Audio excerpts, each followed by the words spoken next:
Bonjour à tous, ce matin nous allons parler de la parole de Dieu avec un nouveau thème qui s'intitule la véritable repentance. Dieu nous envoie un message fort ce matin, il nous parle de la repentance. Il dit repentez-vous, abandonnez vos mauvaises voies. Alors dans le livre d'Ésaïe 1 verset 2 à 4, Dieu parle. Il dit si écoutez, terre prête l'oreille, car l'Éternel parle. J'ai nourri et élevé des enfants, mais ils se sont révoltés contre moi.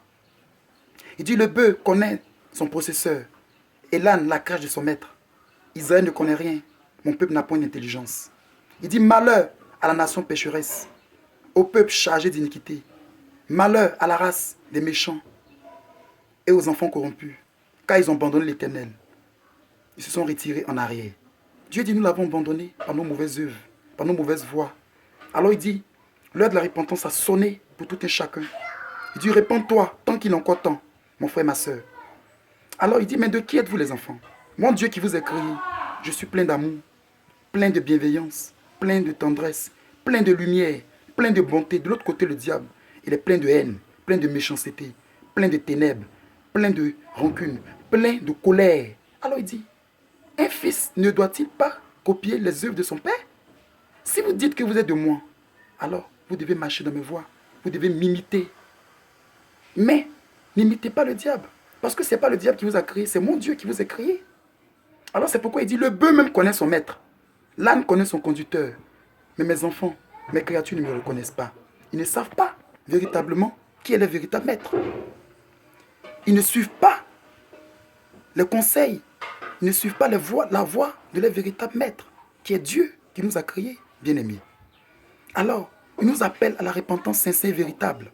Et quelles sont les œuvres que Dieu n'aime pas? Dieu dit qu'il n'aime pas la sorcellerie. Il n'aime pas l'idolâtrie, le fétichisme. Il n'aime pas l'impudicité, la débauche. Il n'aime pas l'ivrognerie. Il n'aime pas les convoitises. Tous ces œuvres ne viennent pas de lui. Alors, nous devons les abandonner et faire véritablement une véritable repentance. Une repentance sincère et véritable. Et comment est-ce qu'on fait une repentance sincère et véritable? La repentance, bien aimé, c'est le fait de reconnaître ses fautes, ses iniquités, de les regretter, de les confesser, dans le but de les délaisser, afin que Dieu, dans son amour, nous lave par son sang. Premièrement, il faut reconnaître que tu as péché. On ne peut pas se repentir si on ne reconnaît pas qu'on a péché. Si on banalise le péché qu'on fait, la repentance passe par la reconnaissance des fautes et des iniquités. Ah, c'est vraiment, véritablement, ce que je fais est mal devant Dieu. C'est le premier stade. Le deuxième stade, c'est le regret. Dans le livre de Psaume 51, verset 5, David dit, « Car je reconnais mes transgressions et mes péchés sont constamment devant moi. » Il dit, je reconnais mes transgressions parce qu'il avait péché. Il avait convoité la femme d'Uri et est allé avec elle. Alors il a dit à Dieu, je reconnais que j'ai péché. C'est le premier stade de la reconnaissance. C'est le premier stade de la repentance. Après, il a dit, et mes péchés sont constamment devant moi. Ça veut dire que, et tout le temps, ce péché-là m'affecte. Le matin, à midi, le soir, je suis affecté par ce péché. Mon cœur est touché. C'est pourquoi dans sa parole, Dieu a dit, la véritable repentance, c'est celle-là mais qui vient du cœur. Parce qu'il faut que le cœur sente une douleur à cause du péché qu'on a fait. Il faut que le cœur soit mal en point à cause de ce péché-là. Alors David ressentait ce mal. Et il a dit, mon péché est constamment devant moi. Pardonne mon Seigneur. Le deuxième stade, la repentance, donc, bien aimé, c'est le regret. Ensuite vient la confession. Il faut avouer ses fautes et ses iniquités à Dieu. Seigneur, voilà ce que j'ai fait. Voilà ce que j'ai fait. Et les citer devant Dieu. Et non seulement il y a certains péchés qui demandent que tu partes aussi vers tes frères et tes soeurs que tu as fait du mal pour les demander pardon. Mon frère, je t'ai offensé, je demande pardon.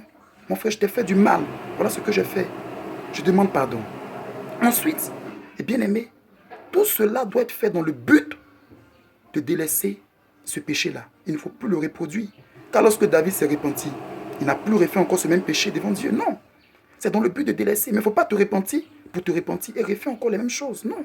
Ce n'est pas ça la véritable repentance. Alors Dieu nous appelle à la repentance.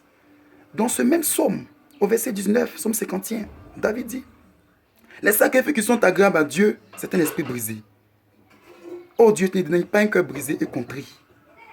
Les sacrifices qui sont agréables à Dieu, c'est un esprit brisé. C'est-à-dire que véritablement, lorsque tu as péché et que ton esprit est atteint, ton âme est atteinte, c'est ce qui plaît à Dieu. Dieu voit que tu es sincère dans ta repentance. Alors il te pardonne.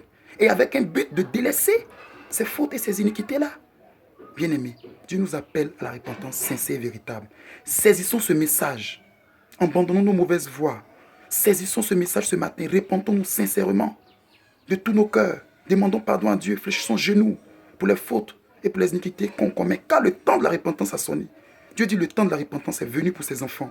Répands-toi avant qu'il ne soit trop tard. Répands-toi avant que la colère de Dieu ne s'abatte sur toi. Répands-toi avant que la mort ne te surprenne sur ton lit. L'heure de la repentance a sonné pour tout un chacun.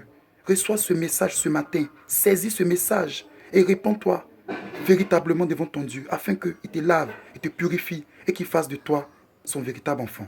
Recevez ce message ce matin. Amen.